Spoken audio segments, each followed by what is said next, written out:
Bienvenue dans cette vidéo sur la mesure des quantités d'ingrédients pour le rappel alimentaire de 24 heures. Dans cette vidéo, nous allons voir comment mesurer les quantités des ingrédients utilisés dans un plat et comment conseiller ces mesures dans le formulaire. Commençons. Dans les vidéos précédentes, nous avons vu quels plats ont été consommés et quels ingrédients ont été utilisés dans ce plat.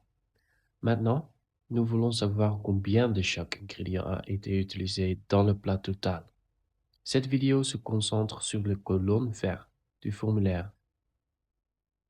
Nous cherchons à obtenir des quantités aussi précises que possible. La meilleure méthode est de mesurer l'ingrédient réel utilisé par le participant avec le même équipement que ceux utilisés pour préparer les ingrédients. Cependant, comme nous collectons des données sur le terrain, ce sera pas toujours possible. Nous allons maintenant vous montrer quelques exemples de substituts à utiliser selon le type de produit. Le premier exemple concerne des petits aliments solides comme le riz, l'haricot ou de la farine. Dans cet exemple, le participant a consommé du riz. Le riz réel n'est pas disponible, donc utilisez la farine. En utilisant ce produit comme substitut, le participant peut estimer la quantité de riz utilisée dans son plat en utilisant l'équipement fourni par l'intervieweur, comme un récipient. Placez le récipient sur la balance, appuyez sur le bouton Tard et donnez-la au participant. Demandez-lui de mettre dans le récipient la même quantité de farine que la quantité de riz utilisée dans le plat rappelé. Remettez le récipient sur la balance et notez le poids indiqué dans le formulaire. Dans cet exemple, le poids indiqué sur la balance est 50 grammes. Notez ce poids dans la colonne H19. Vous savez peser les aliments, donc l'unité est grammes dans la colonne H20. Vous avez mesuré le riz avec de la farine. Notez ça dans la colonne H21. Enfin, la riz était mesuré cru, donc indiqué cru dans la dernière colonne. Un autre exemple pour des produits petits solides est un substitut liquide. Si aucun produit similaire n'est pas disponible, l'eau est la deuxième meilleure alternative pour mesurer les produits solides comme le riz. Demandez aux participants de remplir un grand récipient avec de l'eau, représentant la quantité de riz qu'il a cuisiné hier pour son plat total. Placez un récipient sur la balance, appuyez sur le bouton Tard et demandez aux participants de verser la même quantité d'eau que le riz cuit.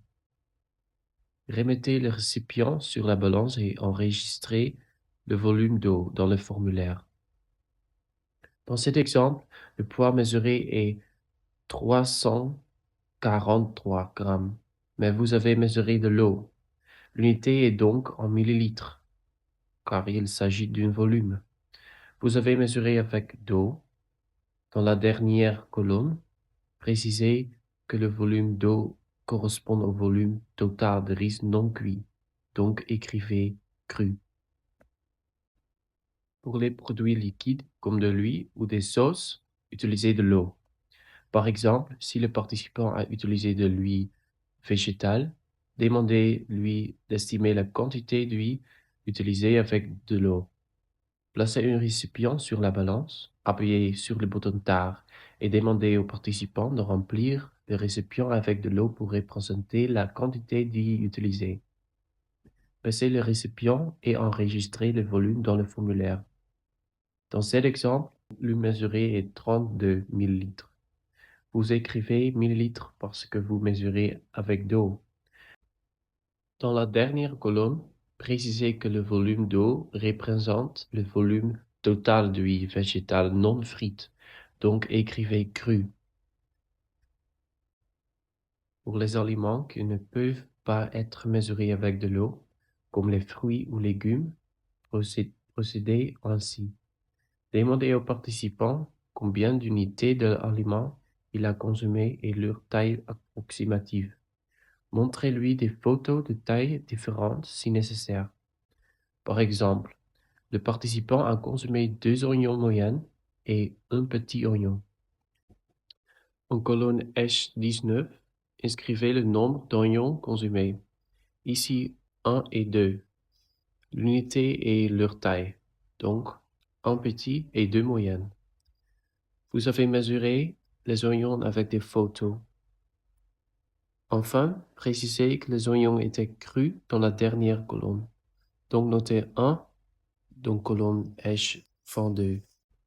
Pour des produits comme le bœuf, qui sont achetés en morceaux et pas en unité complète, utilisez le poids enregistré au marché si disponible. Par exemple, le participant se souvient que la viande pesait 250 grammes. Notez ce poids en colonne H19 avec l'unité gramme en H20. En H21, indiquez poids de marché. Si vous devez estimer la quantité avec des outils standards, comme des boîtes d'allumettes pour le fromage, procédez ainsi. Le participant déclare que la quantité de fromage utilisée correspond à 2 boîtes d'allumettes. Notez 2 en colonne H19 avec boîte d'allumettes comme unité dans la colonne H20. En H21, indiquez mesurer avec boîte d'allumettes. Enfin, précisez que le fromage était cru dans la dernière colonne. Merci d'avoir regardé cette vidéo sur la mesure de quantité d'ingrédients pour le rappel alimentaire de 24 heures. Vous savez maintenant comment mesurer les ingrédients rappelés lorsque l'ingrédient exact n'est pas disponible, quel substitut utiliser pour différents produits et comment conseiller ces informations dans les colonnes du formulaire de rappel. Vous êtes prête pour votre prochaine mission.